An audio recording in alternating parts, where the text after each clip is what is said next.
యూరోప్‌లో ఇంతమంది చనిపోయారు, అదనపు మరణాలు అని కౌంట్ జరిగింది. మన దగ్గర ప్రతి సంవత్సరం అంత ఇంపాక్ట్ ఉండదా? లేదా ఎండని తట్టుకునే శక్తి మనకెక్కువుందా? అనేది ఒక డౌటు. అసలెక్కడన్నా ప్రాపర్ మెజర్‌మెంట్ కౌంట్ లాంటిది జరిగే వ్యవస్థ మన దగ్గరుందా? రెండోది, మన దగ్గర కన్‌స్ట్రక్షన్ స్టైల్ ఆర్ మెటీరియల్ ఈ 2 మన ఎండని తట్టుకునేలాగా నిజంగా ఉన్నాయా? అక్కడేమో వాళ్ళకి ఎండని ప్రిజర్వ్ చేసుకోవడానికి తగ్గట్టుగా వాళ్ళు ఇల్లు కట్టుకున్నారు. అది వాళ్ళని ఇబ్బంది పెడుతుంది. మన దగ్గర ఎండని తట్టుకోవడానికి, కాస్త చల్లగుండటానికి అవసరమైన ఇల్లు మనకు కావాలి.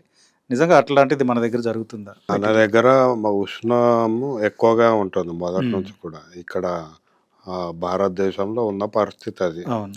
దానికి అనుగుణంగా మనము సాంప్రదాయంగా మన ఇల్లు గాని, మన జీవన విధానము ఉండేది. ఒకప్పుడు ఉండేది ఉండేది. ఒకప్పుడు. రైట్. ఒక 30, 40 ఏళ్ల కాలంలో అభివృద్ధి పేరు మీద అభివృద్ధి అంటే పాశ్చాత్య దేశాలను అనుకరిస్తూ చేస్తున్నదే అభివృద్ధి.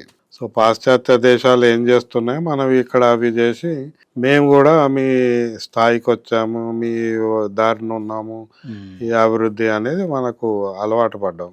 ఆ దిశగా మనము భారతదేశంలో 30 ఏళ్లలో మన వాతావరణానికి అనుగుణంగా కాకుండా, అక్కడ వాళ్ళెట్లా జేస్తున్నారో ఇక్కడ అదే జేస్తూ, మనం కాంక్రీట్ నిర్మాణాలు ఎక్కువ జేశాం. సో, కాంక్రీట్ ఎప్పుడైనా గూడా ఎక్కడైనా వేడిని తీసుకొని అది మెల్లిగా వదులుతుంది. సో, వేడి ఇప్పుడు మనం కాంక్రీట్ నగరాల్లో అయిపోయినాయి. హైదరాబాద్ నగరం అంతటా కాంక్రీటు. కింద రోడ్ కాంక్రీటు, ఇళ్లల్లో కాంక్రీటు, గోడలు కాంక్రీటు, పైన కాంక్రీటు, మొత్తం కాంక్రీటు. కాంక్రీట్ జంగల్ అంటాం మనం. అవును. అంటే ఒక దగ్గరగా ఇల్లు కట్టడం వల్ల, అది కాంక్రీట్ తోటి కట్టడం వల్ల ఈ వేడి వాతావరణంలో మళ్ళా వేడిని సృష్టించి, వేడిని దిగ్వినీకృతం చేసే మెటీరియల్ వాడి మనం అది అభివృద్ధి అనుకున్నాం. ఆ పరిస్థితి ఇప్పుడు మనకు మళ్ళీ శాపంగా మారింది. ఓకే. అక్కడ వాళ్ళు చేసుకున్నది అనుకూలమే గానీ, వాళ్ళకిప్పుడు వాతావరణం వల్ల శాపంగా మారితే, ఇది మనం స్వయంకృత అపరాధం మనం చేసుకుంది ఇక్కడ. హ్మ్. రైట్. ఇప్పుడు ఇక్కడ మనకు కొత్తగూడెం కావచ్చు, మాచర్ల కావచ్చు, ఇప్పుడు గుంటూరులో, తెలంగాణలో రామగుండం కావచ్చు. రామగుండం, ఆదిలాబాద్. ఇవన్నీ సాంప్రదాయంగా వేడి ఎక్కువ ఉంటది అక్కడ. ఎండాకాలం అయితే అవును. విపరీతంగా ఉంటది. ఇప్పుడు రామగుండం పైన ఆసిఫాబాద్ గాని, ఆదిలాబాద్ గాని ఇవన్నీ బెల్లంపల్లి, గోలేటి అటవీ ప్రాంతాలు. ఏరియాలు. హ్మ్. కానీ ఇవేమో మైనింగ్ ఇక్కడ ఉన్న భౌగోళిక పరిస్థితుల బట్టి ఇక్కడ వేడి ఎక్కువగా ఉంటుంది. ఆ సాంప్రదాయంగా మీరు చూస్తే పాత ఇల్లు సున్నపు రాయితోటి కట్టినవి ఉంటాయి, లేదా విశాలంగా ఉంటాయి. వెంటిలేషన్ ఎక్కువ ఉంటుంది, కిటికీలు ఎక్కువ ఉంటాయి, గాలి ప్రసరణకు అవకాశం ఉంటుంది, వసారా ఉంటుంది, ఇల్లు చుట్టూ ఉంటుంది, మధ్యలో గాలి ఉండే రా వచ్చే విధంగా, వెలుతురు వచ్చే విధంగా ఇట్లా మన నిర్మాణాలు ఉండేటివి. ఈ 30 ఏళ్లలో ఇవన్నీ మనం ఖతం చేసి మొత్తం కాంక్రీట్ నిర్మాణం కట్టుకున్నాం. కట్టుకొని ఇప్పుడు వేడి పెరుగుతుందని ఎయిర్ కండిషనర్లు పెట్టుకుంటున్నాం. ఎవరి తాహతకు తగ్గట్టు వాళ్ళు ఎయిర్ కండిషనర్లు, ఫ్యాన్లు ఇవన్నీ వాడక తప్పట్లేదు. అందుకే ఈరోజు విద్యుత్ ఒక నిత్యావసరం అయిపోయింది. అవును. విద్యుత్ లేకుంటే మనం ఏమీ జీవించలేని పరిస్థితి.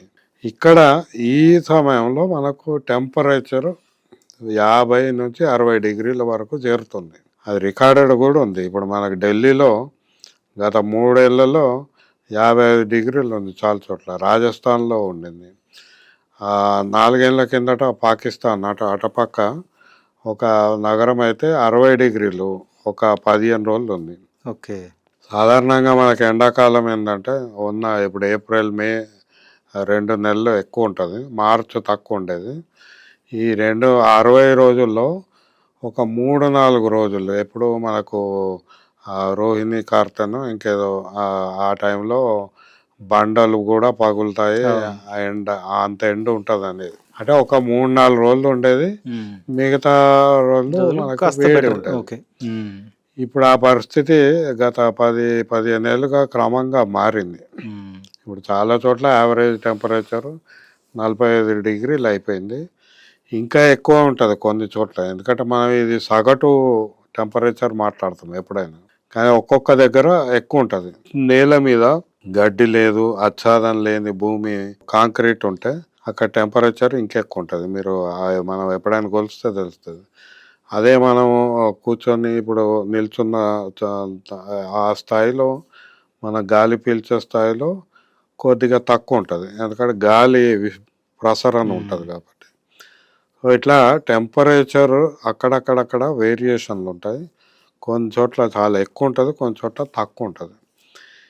ఈ సందర్భంలో మనకు రామగుండం కానీ మాచర్లు ఎక్కడైతే సాంప్రదాయంగా ఉష్ణోగ్రతలు ఎక్కువ ఉంటాయో వాళ్ళు క్రమంగా దాన్ని తట్టుకునే, వేడిని తట్టుకునే ఒక బిహేవియర్ మార్చుకున్నారు, కల్చర్, జీవన విధానంలో ఎంతో కొంత మార్పు చేసుకున్నారు.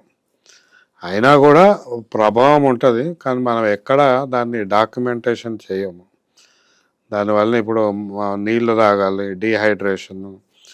సరే, నీళ్లు దొరికినా పూర్తిగా దొరకకుంటే మూత్రపిండాల సమస్యలు రావచ్చు, హార్ట్ సమస్యలు రావచ్చు, ఇవన్నీ వస్తాయి. ఇవన్నీ ఎవరు మ్యాపింగ్ చేయం మనం. తర్వాత వడదెబ్బ తగిలి చనిపోయినా కూడా పోస్ట్మార్టం చేసి ఈయన వడదెబ్బతో తగిపోయిందని చెప్పే పరిస్థితి ఉండదు, ఎందుకంటే చనిపోయిన కారణం హార్ట్ అటాక్ కావచ్చు. కానీ సందర్భం ఏదంటే వడదెబ్బ వల్ల. అందుకని చాలా మటుకు మన దగ్గర వడదెబ్బ అనేది ఒక మరణానికి కారణం అనే ఒక స్పృహ, అవగాహన లేదు. దాంతో మనం అనుకుంటాము మేము గట్టిగా ఉన్నాము, మనం అన్నిటినీ తట్టుకోగలుగుతాము అని అనుకుంటారు. కానీ ప్రతి ఏటా ఇప్పటికీ ఇప్పుడు కొంతమేర డాక్యుమెంటేషన్లో కూడా తెలంగాణలో గత 4-5 ఏళ్ళుగా ప్రతి సంవత్సరం 2500 మంది ఎండాకాలం చనిపోతున్నారని ఓ లెక్క. 2500 మంది. ఓకే. అలా ఇప్పుడు నేను 2-3 ఉదాహరణలు చెప్తా మీకు. ఒక 2021లో ఆదిలాబాద్ జిల్లాలో అడవి ప్రాంతము, ఒక ఊరు నుంచి ఇంకో ఊరికి ఒక తల్లి, 2 పిల్లలు పెళ్ళి ఉందని వాళ్ళ ఊరు నుంచి ఇంకో ఊరికి నడక మొదలు పెట్టారు, అడవిలో నుంచి. ఓకే. చెట్లు ఉన్నాయి కానీ వాళ్ళకి నీళ్లు లేవు. మధ్యలో దాహం వేస్తే నీళ్ళ కొరకు వాళ్ళ అమ్మ నేను నీళ్లు వెతికి తెస్తా అని ఆమె ఎటో పోయింది. ఈ పిల్లలు అక్కడ కూర్చొని దాహం వేసి ఆమె అమ్మ రాక వాళ్ళు చనిపోయారు అక్కడే. ఆ తల్లి ఇంకెక్కడో నీళ్ళ కొరకు పోయి దొరకక ఆమె అక్కడ చనిపోయింది. అంటే ఇది ఒక కేస్ స్టడీ. దీన్ని రిపోర్ట్ చేశారు, ఏది నీళ్ళు దొరకక చేశారు అనేది మనకు వచ్చింది. కానీ ఇట్లాంటి మరణాలు ఎన్ని ఉన్నాయో తెలియదు. నీళ్లు లేక, డీహైడ్రేషన్ వల్ల, వేడి వల్ల చనిపోయిన సందర్భాలు ఎన్ని ఉంటాయో తెలియదు. అందులో మన పరిస్థితులు ఏంటంటే పేదలు, మన చాలా చోట్ల ఇల్లు కాంక్రీట్ నిర్మాణం అంటే ఎంతో కొంత ఆదాయం ఉన్నవాళ్ళు, లేని వాళ్ళు ఇదివరకు పూరి గుడిసెల్లో ఉండేవాళ్ళు. పూరి గుడిసెల్లో వాళ్ళకి చల్లగానే ఉండేది, లేదా బయట చెట్లు ఉండేవి. మన ఊర్లో చాలామంది ఎండాకాలం చెట్ల కిందకు చేరేవాళ్ళు. లేదంటే ఇల్లు కట్టుకొని రేకులు వేసుకొని, అది ఇనుప రేకు కావచ్చు, యాస్బెస్టాస్ కావచ్చు, ఏదైనా చిన్న రూమ్ ఉంటుంది. ఆ రూమ్లో they are all heat traps. అవి అంటే వేడిని తీసుకొని అక్కడే ఉంచే విధంగా ఉంటాయి అవి. అటువంటి ఇళ్ళల్లో ఉన్న వాళ్ళు ఈ వడదెబ్బ బారిన పడతారు. అయితే ఇది మన సాధారణంగా ప్రభుత్వం మనకేం చెప్తుందంటే, ఇప్పుడు ఆరెంజ్ అలర్ట్, రెడ్ అలర్ట్ అని, ఎండలు పెరిగినాయి, ఆరెంజ్ అలర్ట్, మీరు ఎవరు బయటకు రావద్దు అంటారు. బయటికి వస్తేనే వాళ్ళకి రిలీఫ్, ఇంట్లో ఉంటే వాళ్ళు ఖచ్చితంగా వడదెబ్బ వల్ల చనిపోతారు. ఇది ఈ పార్టీ ఫ్యాక్ట్, ఇది వాస్తవం. ఈ వాస్తవం ప్రభుత్వ విధానాల్లో ప్రతిబింబించలేదు ఇప్పటివరకు. బయటకంటే ఇంట్లో 4 గోడల మధ్య కాకుండా కనీసం ఇంటి వసారాలు బయట ఓపెన్ స్పేస్లో ఉంటే బెటర్. ఓపెన్ స్పేస్లో ఉంటారు. ఇప్పుడు అదే మన ఇప్పుడు రెంటచింతలు కానీ, మాచర్లలో కానీ, మీరు విజయవాడ కానీ ఎక్కడైనా చూడండి, మిట్ట మధ్యాహ్నం అందరూ రోడ్ల మీదకి వస్తారు. రోడ్లు మట్ట మధ్యాహ్నం ఎండాకాలం కిటకిటలాడతాయి అక్కడ, ఎందుకంటే ఇళ్ళల్లో ఉంటే వాళ్ళకి రిలీఫ్ లేదు. బయటకు వచ్చి టీ తాగడం, టీ ఎందుకు తాగుతారు అనేది కూడా ఒకటి ఉంది. ఇప్పుడు టీ ఎండాకాలం వేడి టీ ఎవడు తాగుతాడు? అన్నీ చల్లగా తాగాలంటారు. చల్లగా తాగితే శరీరం మీద ఇప్పుడు వేడి ఉండంగా పూర్తిగా కోల్డ్ వాటర్ తాగొద్దు. అది గూడా అంటే సమస్య ఏదో సృష్టిస్తుంది. అంటారు ఉష్ణం ఉష్ణేన శీతలం. ఆ! అందుకే మన అంటే అందుకే నేను మన జీవన శైలి ఈ వేడిని, ఉష్ణాన్ని తట్టుకునే విధంగా సాంప్రదాయంగా ఉండేది. కానీ ఈ ఆధునికతలో మనం ఇవన్నీ మర్చిపోతున్నాం. అయితే దాని బారిన పడి చనిపోతున్న వారి గురించి నిర్లక్ష్యము, పట్టింపు లేదు. అసలు ఆ దిక్కు గూడా చూసేవాళ్ళు లేరు. అంటే ఇప్పుడు అక్కడ యూరోప్‌లో ఎండని హీట్ వేవ్‌ని తట్టుకునేలాగా గవర్నమెంట్ చాలా పనులు చేస్తోంది. బయటికి రావద్దని, దానికి తగ్గట్టుగా రోడ్లను చల్లబరిచే పనులు, ఇట్లాంటివన్నీ చేస్తోంది గదా! మన దగ్గర అట్లాంటి పనులు ప్రయత్నాలు జరిగినట్టు కనిపించదు. అసలెప్పుడు ఏది లేదు. గవర్నమెంట్ పట్టించుకోదు. ఇక్కడ ప్ర ప్రభుత్వ ప్రతిస్పందన అక్కడికి, హ్మ్. ఇక్కడికి చాలా తేడా ఉంది. ఇప్పుడు అధిక ఉష్ణోగ్రతలు, భూతాపం మీద అన్ని ప్రభుత్వాలు ప్రపంచమంతటా ఒకే విధంగా హ్మ్. ఉన్నాయి. హ్మ్. నిర్లక్ష్యమే. కాకపోతే ఈసారి ఐరోపా ఖండంలో ఈ స్థాయి ఉష్ణోగ్రత పెరగడంతోటి అక్కడ ప్రభుత్వం కదిలింది. అందులో ఓకే. ఎక్కువ ఫ్రాన్స్ దేశంలో హ్మ్. కదిలి వాళ్ళు ఎప్పటికప్పుడు చర్యలు చేపట్టి కొంత జనాభాను కాపాడుకునే ప్రయత్నాలు వాళ్ళు చేస్తున్నారు. ఓకే. మన భారతదేశంకొచ్చేటప్పటికి మనకు మొదటి నుంచి తెలుసు ఇక్కడ ఉష్ణము ఇంకా పెరుగుతుంది. వేడి పెరిగితే ఇక్కడ తట్టుకోలేని పరిస్థితులున్నాయి. జీవన శైలిలో ఇప్పుడు చెట్టు లేకున్నా కాంక్రీట్ నిర్మాణం ఉన్న ఇవన్నిట్లా చాలామంది చనిపోతారు. కొందరు నిత్యం పని చేయకుంటే వాళ్ళకి ఆదాయం లేదు. ఆదాయం లేకుంటే తిండి లేదు. ఇటువంటి వర్గాలు ఈ వేడి బారిన పడి చనిపోతున్న పరిస్థితి ఉంది. కానీ ప్రభుత్వం స్పందన లేదు. అందుకని ఒక 10 ఏళ్ల కిందట ఒక ఆయన సుప్రీంకోర్టులో కేసేసి అసలు ఏ ప్రభుత్వం కూడా హీట్ వేవ్ వస్తుంది. హీట్ వేవ్ సంబంధించి ఒక ప్రణాళిక లేదని కేసేస్తే సుప్రీంకోర్టు అప్పుడు మొత్తం అన్ని రాష్ట్రాల చీఫ్ సెక్రటరీలని మీరు ప్రణాళిక తయారు చేయమని చెప్పారు. ఓకే. వాళ్ళు చేయలేదు. అప్పుడు అందరిని పిలిచింది. సుప్రీంకోర్టు పిలిస్తే వాళ్ళు అప్పుడు తయారు చేశారు. అంటే బలవంతంగా సుప్రీంకోర్టు చెప్తే హీట్ వేవ్ యాక్షన్ ప్లాన్‌లని తయారైనాయి. కాకపోతే ఇప్పుడు దేశవ్యాప్తంగా దాదాపు 500 పైన హీట్ వేవ్ యాక్షన్ ప్లాన్‌లున్నాయి. ఓకే. కానీ ఇవేమో ఒకటి రాష్ట్ర స్థాయి ప్రణాళికలు లేదా నగర స్థాయి ప్రణాళికలు.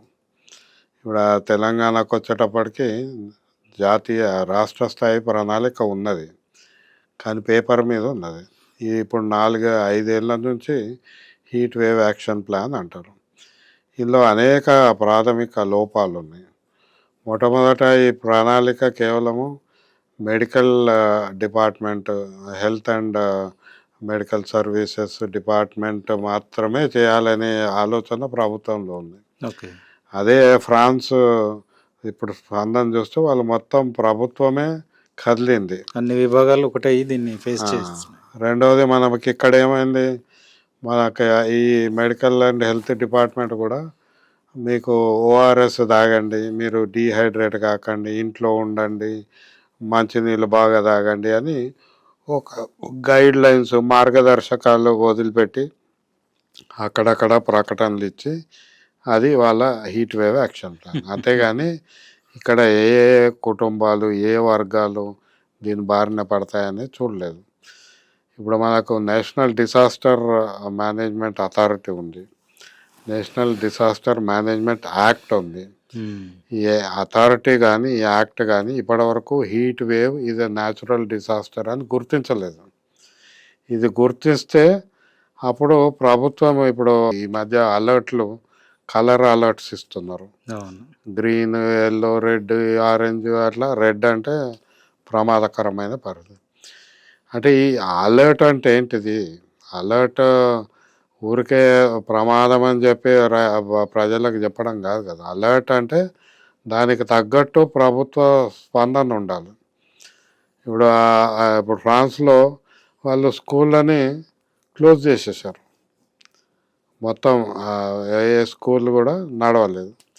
ఇప్పుడు ఇక్కడ మనకు ఆరెంజ్ అలర్ట్, రెడ్ అలర్ట్ వచ్చినా కూడా స్కూల్స్ రన్ అవుతాయి. మళ్ళీ ప్రత్యేకంగా ఒక ప్రకటన వస్తే తప్పితే ఆ స్కూల్‌ను మూసేయరు. అవును.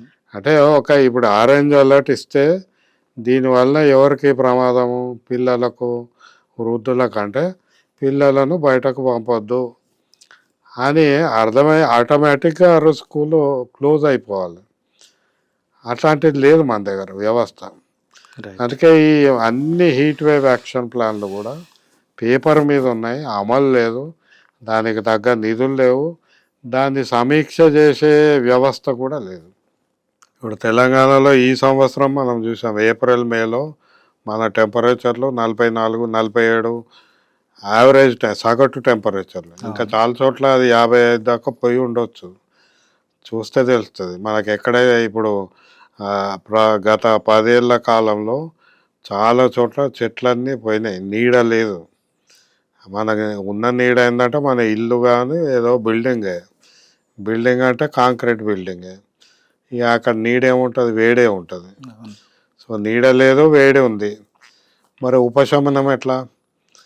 ప్రభుత్వాన ఇక్కడ ఇప్పటి వరకు ఈ 60 రోజుల కాలంలో కూడా ఏమీ ప్రతిచర్యలు లేవు. కేవలం ఓఆర్ఎస్ ఇస్తున్నాము. ఓఆర్ఎస్ తాగండి, ఆహ్, ఇంట్లో ఆహ్, ఉండండి. ఆ!